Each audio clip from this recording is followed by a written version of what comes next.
Halo, ada satu topik yang sekarang lagi rame dan ingin saya tanggapi karena ini terus-menerus dijadikan obrolan atau diriuhkan dengan substansi yang keliru, yaitu soal tenaga kerja asing Cina. Yang terbaru ini ya orangnya itu lagi sih, bangsanya Fadly Zon, Mardhani Alisera. Orang-orang yang kalau ngomong itu sebenarnya tidak membawa kepentingan publik apapun. Ini orang-orang yang cuma cari cara untuk ngomong bombastis tanpa ada isi, ya. Apa yang sekarang sedang berkembang, si Mardhani Alisera ini bersama beberapa anggota DPR lain ya, mengatakan saat PPKM kenapa ada TKA Cina boleh masuk, padahal kita orang lokal justru tidak boleh keluar rumah, gitu kan. Ini narasi apa sih?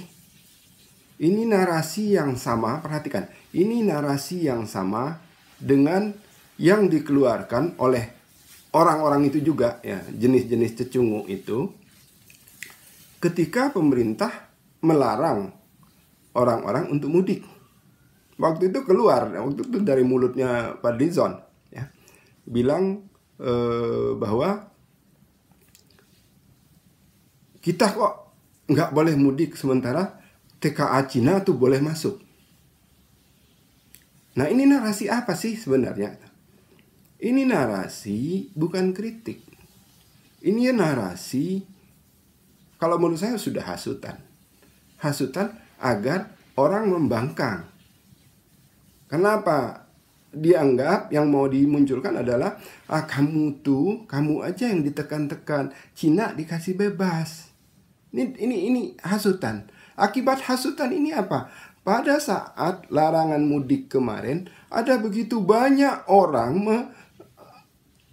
membangkang terhadap larangan mudik yang dikeluarkan oleh pemerintah. Nah, sekarang akibatnya sekarang ini ledakan kasus COVID-19. Walaupun tentu saja ada faktor-faktor lain, ya. Jadi, ajakan pembangkangan dengan narasi ini sekarang diulangi lagi ketika PPKM. Jadi nggak ada substansi ini, ya. Oh, mereka ini kan anggota DPR. Ya, anggota DPR itu kalau ngeritik pemerintah harusnya ada substansi, ya. Substansi hukumnya ada. Ya. Dalam bahasa Inggris, anggota DPR itu disebut lawmaker, pembuat hukum, pembuat undang-undang. Nah, ini orang bicara justru tidak berbasis pada hukum. Kenapa? Ya jelas kok dalam aturan Menkumham itu tidak ada TKA baru yang boleh masuk. Tapi kalau yang pakai ITAS, yang artinya dia sudah punya izin sebelumnya untuk bekerja di Indonesia, itu boleh. Nah, kalau mau kritiknya adalah ketika ternyata misalnya pihak imigrasi mengizinkan masuk orang yang tidak punya ITAS. Artinya dia melanggar peraturan. Dalam hal ini enggak. Yang diributkan oleh Mardhani adalah orang-orang yang sudah punya ITAS. Kemudian dia keluhkan ITAS itu enggak boleh jadi alasan karena prinsip keadilan dan sebagainya. Nah, ini yang ini ingin saya garis bawahi berikutnya. Ini bukan soal keadilan. Keadilan versi Mardhani, bukan. Kita tidak boleh keluar rumah, betul. Ya, betul, kita tidak boleh keluar rumah. Tapi ingat, ada orang-orang yang boleh keluar rumah. Siapa? Orang-orang yang bekerja di sektor-sektor esensial. Ya, di sektor-sektor strategis. Pekerja konstruksi boleh keluar rumah. pekerja tambang boleh keluar rumah. Lagi-lagi lihatlah aturannya PPKM itu. Lihat aturannya. Nah, membandingkannya seperti itu. Jangan ngawur. Dulu TKA dibandingkan dengan orang mudik lebaran. Ini kan ngawur. Ngawur.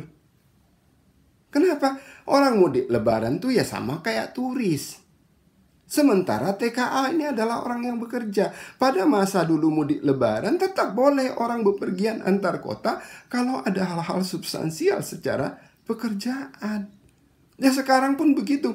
Orang TKA Cina itu atau TKA manapun, ini nanti saya jelaskan berikutnya ya. Orang TKA itu masuk untuk bekerja. Kalau mereka masuk setelah vaksin, kemudian karantina, syaratnya kan harus punya kartu vaksin ya, sudah lengkap 2 dosis. Kemudian nanti dikarantina, dan karantinanya pun diperpanjang dibandingkan dengan aturan sebelumnya. Ya kan? Nah, mereka itu kalau bekerja di sektor esensial seperti yang lain-lain setelah masa karantina ya boleh masuk kerja. Tapi kalau tidak, mereka harus WFH sama seperti kita. Ya. Saya tahu urusan itu. Gitu. Orang-orang asing di perusahaan manapun di Indonesia, ketika bisnis mereka tidak masuk sektor esensial, tadi WFH. Ya, coba tanyalah siapapun yang punya atasan orang asing. Jadi nggak ada hubungannya dengan si orang asing boleh masuk dengan kita yang harus tinggal di rumah. Siapapun kita yang bekerja di sektor esensial sama perlakuannya dengan orang-orang asing tadi, yaitu kita boleh bekerja.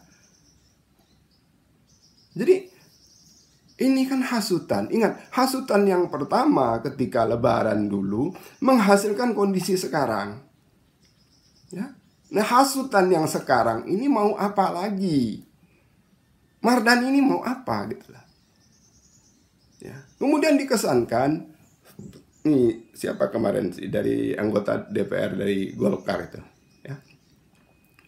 Dikesankan ada dari dulu ada puluhan ribu orang, ada ribuan orang.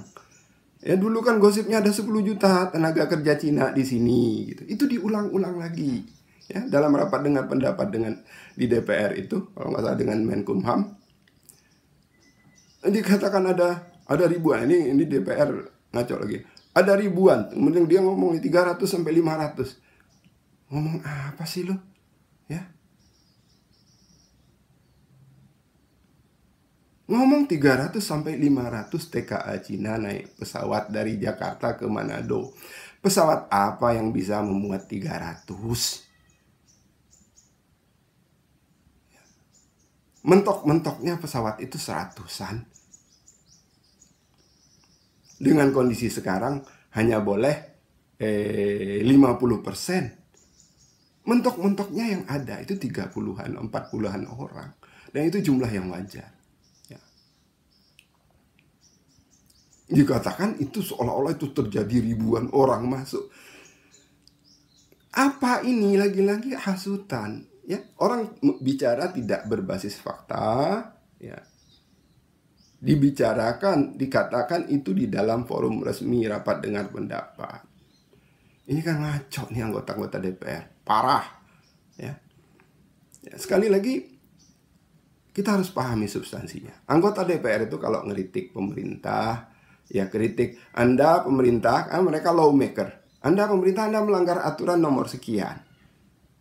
Anda melanggar ini. Kalau cuman Anda tuh nggak ini sama perasaan rakyat segala macam, aduh, itu nggak patut lah anggota DPR ngomong kayak gitu. Ya. Jadi sekali lagi hasutan soal tenaga kerja Cina ini sudah digulirkan pada saat sudah dihembuskan pada saat larangan mudik di bulan Juni, dan itu menyebabkan sekarang kondisi seperti sekarang ini. Ya sekarang dia menghasut lagi. Mau ngapain sih? Ya mau kritik pemerintah tuh bagus-bagus aja. Saya suka kritik pemerintah, tapi ini bukan kritik. Ini omong kosong yang menghasut orang. Itu dulu ya. Yang lain segera saya susulkan topiknya.